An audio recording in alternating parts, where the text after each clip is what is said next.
हरे कृष्णा। नमस्कार दोस्तों, आप समस्त श्रोतागण का आपके YouTube चैनल जीवन अमृत पर हार्दिक अभिनंदन है। आज की वीडियो में आप श्रवण करेंगे मार्गशीर्ष महात्म कथा का 8वां अध्याय। इस अध्याय में भगवान विष्णु ने श्रीमती तुलसी का महात्म कथा कहा है। तो आइए आज की कथा का रसपान करते हैं। इसके पूर्व की सारी कथा का श्रवण करने के लिए आप सबका बहुत बहुत धन्यवाद। आज की कथा ब्रह्मा जी और विष्णु भगवान के मध्य की है। ब्रह्मा जी श्री विष्णु भगवान से बोले, हे प्रभु, तुलसी का महात्म्य बतलाने की कृपा करें। जिस तुलसी के पास में मात्र रहने से आपको विशेष प्रसन्नता होती है। श्री विष्णु भगवान जी ब्रह्मा जी से बोले, मणि के पुष्प, सुवर्ण के पुष्प और मुक्ता के बने पुष्प तुलसी पत्र दान के 16वीं कला के भी योग्य नहीं है। जो मनुष्य तुलसी की मंजरी से मेरा पूजन करता है वह पुरुष गर्भगृह अर्थात गर्भ में नहीं पड़ता, किंतु वह मुक्ति का भागी हो जाता है। हे वत्स, जो तुलसी वृक्ष को गमला में रोपकर उस तुलसी के दलों से मेरा पूजन करता है वह स्वर्ग में और मेरे श्वेत द्वीप गृह में आनंद करता है। जिसने बिना टूटे हुए निर्मल सुगंधित तुलसी के पत्रों से एक बार मेरा पूजन किया, उसी समय यमराज पट में लिखे हुए उसके पाप को देखकर मिटा दिया जाता है।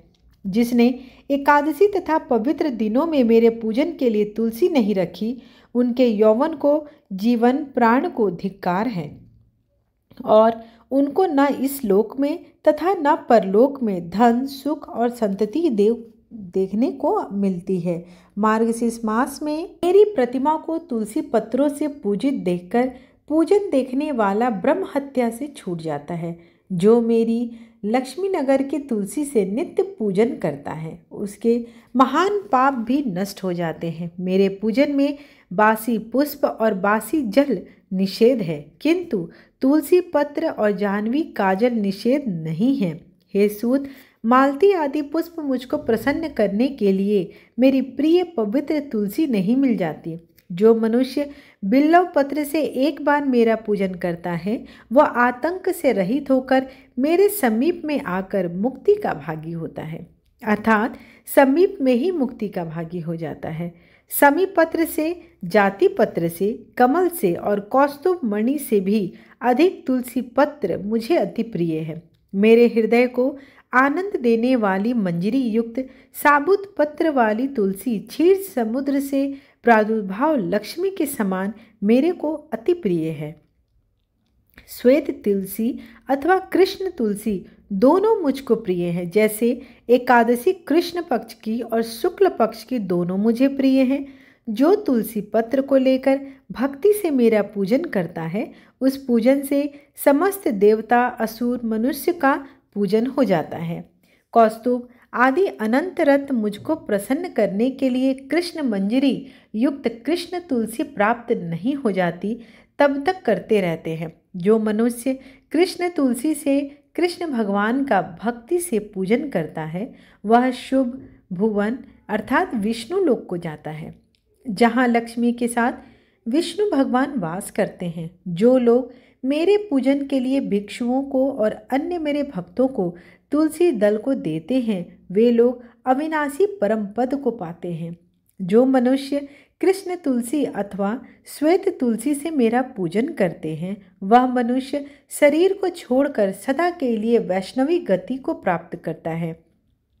ब्रह्मा जी विष्णु भगवान से बोले, हे केशव, धूपदान और दीपदान के महात्म को कहिए और इससे मनुष्य को जो फल मिलता है इसका वृत्तांत भी हमसे कहिए।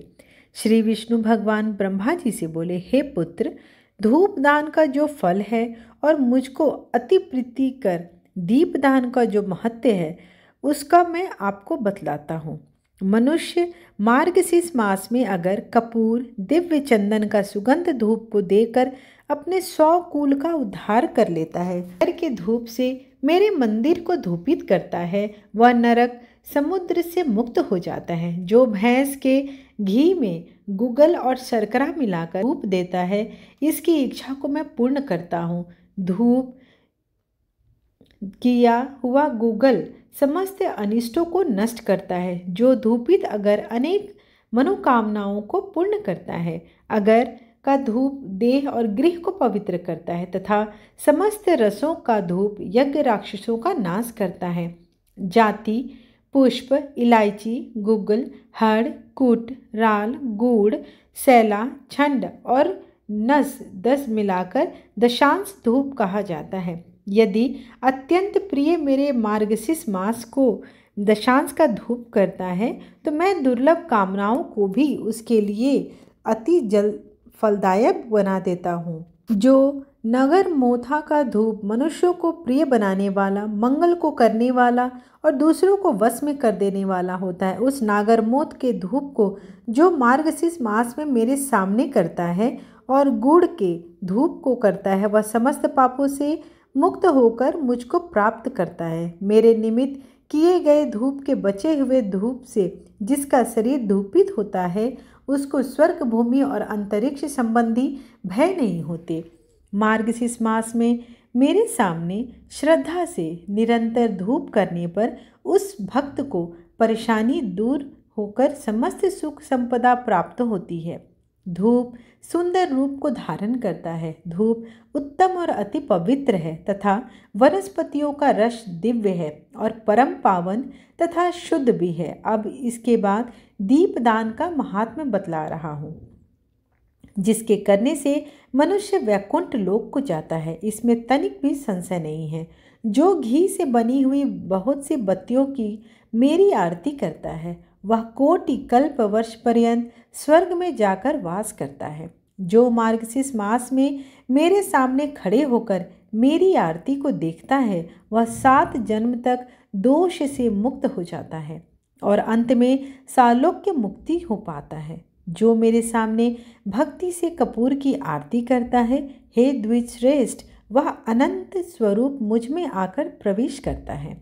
हे सूत, निराजन करने पर भी जो मंत्रहीन, क्रियाहीन किया हुआ मेरा सारा पूजन करते हैं, उसे संपूर्ण फल को प्रदान करते हैं। जो मार्गशीर्ष मास में कपूर का दीपक जलाता है, वह अश्वमेघ यज्ञ के फल का भागी होता है और उसके कुल का उद्धार करने वाला होता है। जो मेरे सामने और ब्राह्मणों के सामने तथा चौराहे पर दीपक जलाता है, वह मनुष्य बुद्धिमान, ज्ञान से संपन्न और चतुर हो जाता है। जो मनुष्य मार्गशीर्ष मास में मेरे सामने घी का अथवा तेल का दीपक जलाता है, उसके पुण्य फल का वृतांत सुनाता हूँ।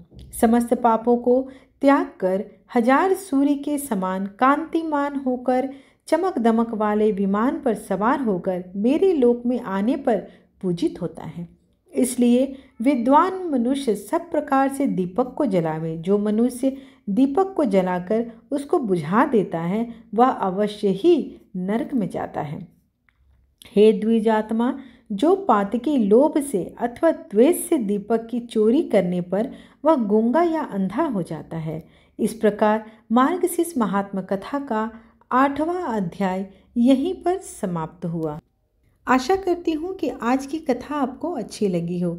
इसके आगे की कथा सुनने के लिए चैनल से जुड़े रहें और कमेंट बॉक्स में ओम नमो भगवते वासुदेवाय या हरे कृष्णा जरूर लिखें। ऐसा करने से एक सकारात्मक ऊर्जा का आदान प्रदान भी होता है। धन्यवाद।